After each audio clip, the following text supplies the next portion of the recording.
Hey loves, welcome back to my channel. We are talking about part two to that puberty talk. Yes, I know it's uncomfortable, but it is a must have. I mean, truly a must have. And once you've had that conversation, you actually will feel a lot better because honestly, you're making your child feel better. So let's start there. The importance of having the puberty talk, especially for a female, is because it's important to cover stuff that they need to know. We cannot avoid puberty. We can't avoid the changes that our children are going to face. And I'm going to stick to girls because I do have a boy, but I leave that to my husband. That's not an area that I feel as comfortable with. I'm going to be honest with you. But in general, as a female, the changes that we go through are drastic. So we really need someone that can give us information that we can trust. And there's a lot of information out there on the internet, on TV, and amongst their group of friends. But as a parent, it's our responsibility to make sure that they get the correct information because we really want to help them to understand that this change that they're going through, even if they feel like they're scared, insecure about it, or alone, they're not. We've been there and done that. And that's the best thing that we can do. Be open and honest, allow them to ask questions, and also express some of our own experiences. Because, of course, you've had your own experiences. You know what it's like to have a period. You know how long it can be for you. You know how hard it can be to have a period and have to do other things in life. Or is it heavy? Is it light? What is some of your experiences? Have you at some point in time had a mistake where you've bled on a pair of pants or whatever? These kind of experiences can help them to see that it's all natural and that even if there is some mistakes made, it's okay. The best thing we can do as parents is make our kids as comfortable as possible with coming to us, because if we don't, then we're losing one of the best friends we can honestly ever have. So that's what I had decided to do. When I approached my daughter, she was very young because honestly, it starts at a very young age, the whole puberty process. She started to be, I want to say, at a point where her breast started to grow, get rounder, or whatever the case may be, and maybe around the age of like between 6 and 7. And once I noticed that was happening, I knew it was time for me to have that conversation with her to let her know that, okay, these are the changes that your body's getting ready to go through. And I found out in speaking to her that she already had some kind of ideas about what was going on because, of course, in school they may have touched on some different subjects, but also some of the kids in her class were already going through those different changes. So it was very important for me to go ahead and tackle the subject head on so that I could dismiss any incorrect information that she had and also give her the correct information in case she's in a future conversation with somebody who maybe doesn't have a parent that would give them good information or any information at all. So first, of course, with the puberty process, especially for females, you'll see that the breasts will start to grow. And that's probably the first little hint that something's getting ready to, begin for them. And through this process, one of the breasts might be bigger than the other or whatever the case may be. The nipples may get elongated or whatever the case. So this is the start of puberty. Then you're talking about the growth of hair in different places, acne if that comes, and even mood changes. So all of this is a long line of what can happen through the puberty process. And also you're talking about growth spurts. Then eventually, after all these other processes happen, the period. It's not the beginning and it definitely is not the end. But the period comes. As we like to call it in our house, Aunt Flo. And sometimes she cries us a river. But anyway, when the period comes, I just had to have an overall general conversation with my daughter as to how to handle it. That is perfectly normal, that is okay, and do not be alarmed. I really want her to know this because sometimes bleeding is already a scary thing, but where you're bleeding from can make it totally horrible. It can make it seem like you did something wrong. So preparing her to know that this is what is going to happen was really my first step in letting her know that mommy won't be mad with you. So when it happens, be honest. Let me know. I want to know so that I can make sure that you're doing things the right way. But the key to all this is do your research. Be okay with having to find out information that you may not have known. Be okay with some of the questions that they may ask you. And if you don't know the answer, be okay with saying you don't know the answer and you'll find it out and get back to them. Or be comfortable with looking up the information with them. One of the things that I did was I also looked online to kind of see if my information was going to be good enough or if I felt like I needed an informational aid. So there's a lot of informational aids out there. There's great books that you can find right on Amazon that range from anywhere from $7.99 to about maybe $12. Some of the books are The Girl's Growing Guide, The Girl's Guide to Growing Up. The Girl's Body Book, Girl Talk, the ultimate body book for girls. Another one is First Period Kit for girls. So all of these are great resources for us as parents, either moms or dads or whoever has to play that role to teach our daughters what to expect. Although I felt comfortable enough that I didn't use one of these books, I still wanted to see what choices I had if I did. But also there's websites that you can go to as well, like kidshealth.org. That's an awesome website that tells you a lot about what's going on inside of a kid's body. It takes you through every single process from puberty to menstruation for girls and boys, what they can also experience.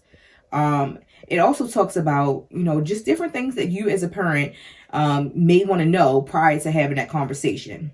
So let's have the conversation. It's good to know that when it comes to your period, your child can experience that anywhere from the age of 8 to about maybe 15. Now, in most cases nowadays, especially with the foods we're eating and the environment and stress that this world can bring on us, it could start even earlier than 8. So it's really good to get ahead of that conversation. And when you talk about having your period, it just really is a good conversation to have with your child because you want them to understand exactly what's going on with their body. You want them to understand that a period is nothing but hormones that are building up in your body. And those the hormones, are just there to really help you as a woman to be able to have a baby. But of course, if you're not having a baby, that's when the release of that egg or release of that unused egg is going to, come out in the form of blood. So it's a great conversation to have with your child and let them know the ins and outs of what that really looks like. And I'm going to give you the exact definition as I found it here on kidshealth.org. It says here that a period happens because of changes in hormones in the body. Like I said, hormones are chemical messengers. The ovaries release the hormones estrogen and progesterone, and these hormones cause the lining of the uterus or womb to build up. The build-up lining is ready for fertilized egg to attach and start developing. If there is no fertilized egg, the lining breaks down and bleeds.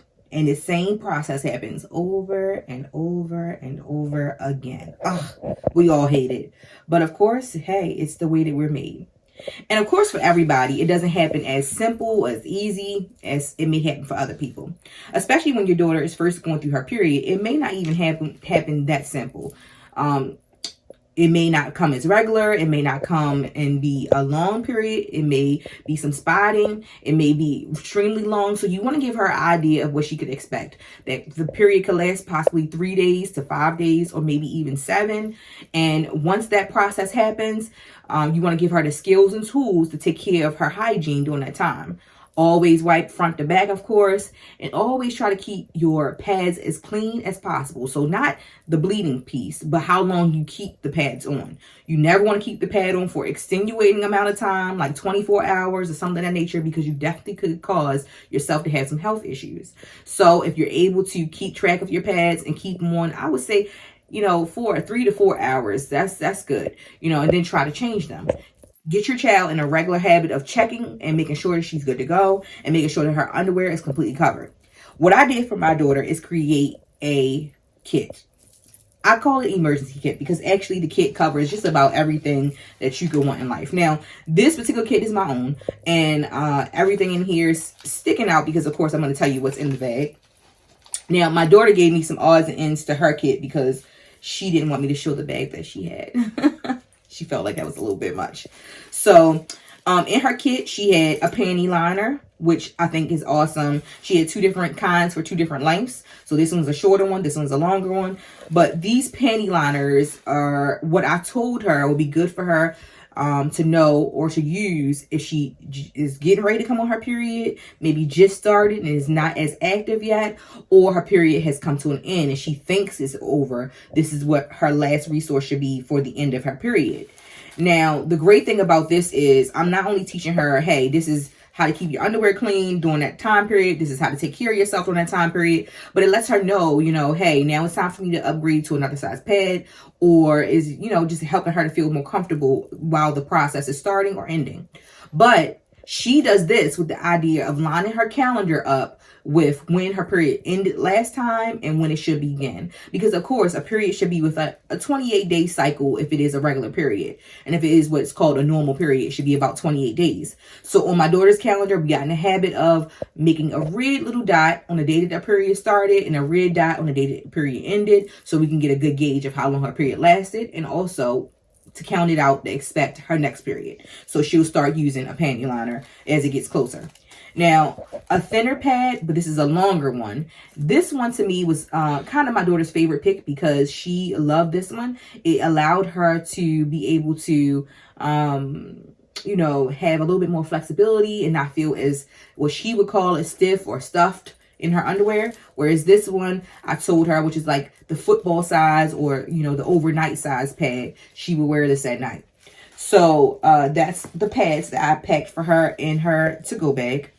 Then we also had for her to-go bag these disposable sanitary bags. Now, these I buy from the dollar store. I buy them in a box. They actually are diaper bags, but we use them for our period. This is a must-have, a requirement in my household. When she's out in public, I want her to use these to dispose of her pads. But when she's in my home, her as well as myself, we both use some type of plastic bag to dispose of our sanitary napkins. Also included in my daughter's bag is a mini toothbrush and toothpaste. Toothbrush is in a container, so it is kept nice and safe and sanitary. And then, of course, the toothpaste. She's also given some lip gloss because you want to keep your lips moisturized, especially during the winter. She's also given a eye scrub in case she has any issues with getting something in her eye. That's an emergency-based thing. Oh, and the other great thing is these hand warmers. They can double as warming your hands. Also, as if you had any cramping, you, of course, could put them on your abdomen to help with cramping. Then she's also given a charger and charger box because she has a cell phone, and I want to make sure that she's always ready to go. Hand sanitizer, which this is what she loops onto any purse or any backpack or whatever the case may be she's carrying. This is something just for her to have, period, especially now. You need to keep your hands clean. And then she keeps a hair tie and a headband just in case something happens. She need to pull her hair back, whatever the case may be. I just want her to be ready to go and good to go. Then I also have for her in her bag a Go deodorant. These are my favorite. When I first saw them come out with this, I thought it was a great idea because I'll show you the kind that I have in my bag, which I absolutely hate. But this is a great option because they're good to go. They're easy, they're small, they're convenient in size. So I actually stocked up on them when I saw them on a good sale. And then we have lotion, of course, small size, face wash, small size, and then spray. And this spray can, help with not only your body smelling good, but the bathroom if you want to, make sure that you have covered up a scent, whatever the scent may be. But I also included in her bag a pen and she has a little notebook that she can write in case she just needs to jot down something real quick. I don't have that notebook because she didn't provide me with that. And then some candy. This was a must-have because you never know who you're going to run into that may have low blood sugar or whatever the case may be. Or you yourself, you might just want to be able to have access to some candy in case it's an emergency for yourself. But these are all emergency items for her because everything in this bag must be ready to go in case she needs it. Now, for me, I have, and actually, she didn't provide me with these, but she has this as well. Advil, eye cleaner, soap. And this is a pH balanced soap for, a woman's private area. Then we have Kleenex. Some makeup is in my bag. A nail file is in my bag as well. Also, some repellent for dogs, people, whatever you want to call it. This is pepper spray. Now, I do want to give my daughter this, but I've waited to give her this because this is definitely a conversation you want to have with your child prior to giving it to them, to let them know some important details about using this and about when to use this and when not to use it. If the wind is blowing, it may not be that great of an idea, or whatever the case may be. You really want to prep your child before you're using this. So I don't suggest putting this in your child's bag if they're not really of the age to be able to handle it, or if they are of the age, you just make sure you had that complete conversation, or you have a good understanding of your child as to whether or not they will be responsible with something like this, because it can definitely be a hazard. And then in my bag, I like to keep tampons. This is the deodorant that I have in my bag. And I love this deodorant because, yeah, it's a great deodorant, but it's a roll-on. It's cold for the most part. It's wet, but it is a deodorant that I'm not going to be mad that I don't have in my regular supply. I know I can keep it as the emergency and I'm still good to go. So this is what I have in there for that, for me personally. And of course I have a different type of aspirin type of product because I like either Tylenol sometimes or Advil. Then Band-Aids, which is also in my daughter's bag. Lotion, which is in my bag and her bag. Then I like the roll-on smelly goods. A mask, which is also in my daughter's bag. But like I said, she only gave me some of the things that was in her bag to display. She should have been on here with me for this video, but she didn't feel as comfortable because she said, Mommy, I don't want to have that kind of conversation on the screen. So she only gave me some of her things and told me, you know, what stuff she did want me to say and not say. And this is wax. This is also a good emergency thing to have if you have a child that has braces. I myself have a retainer, and sometimes if that retainer or the braces get broken, then this is a great must-have or go-to for keeping them gums or lips from getting cut.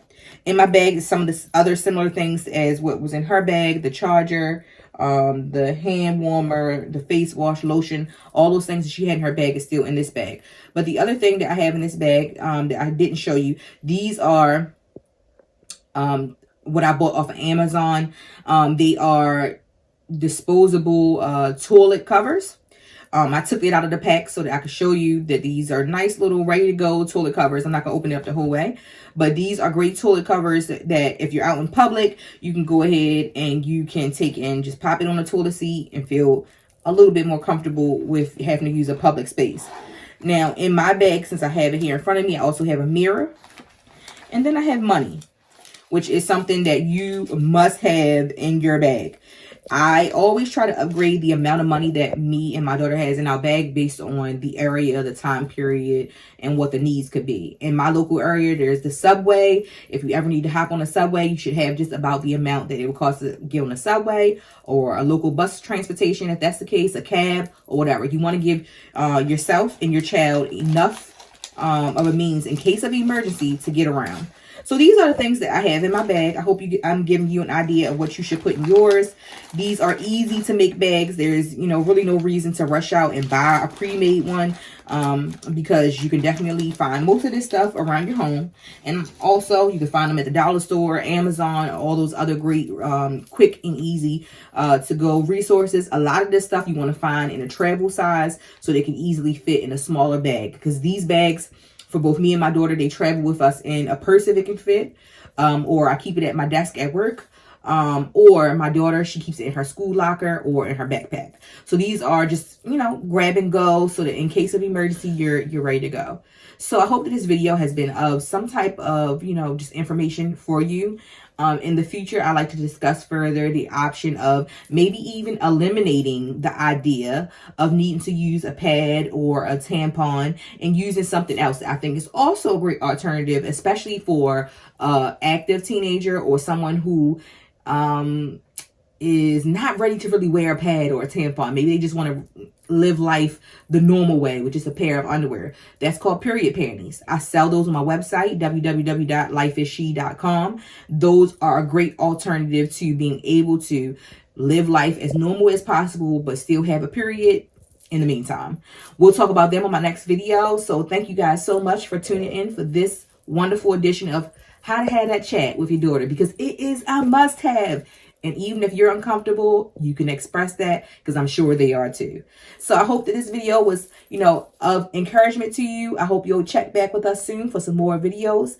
This is the wonderful Ebony of Life is She. And, you know, like this video, share it with some friends, and also subscribe.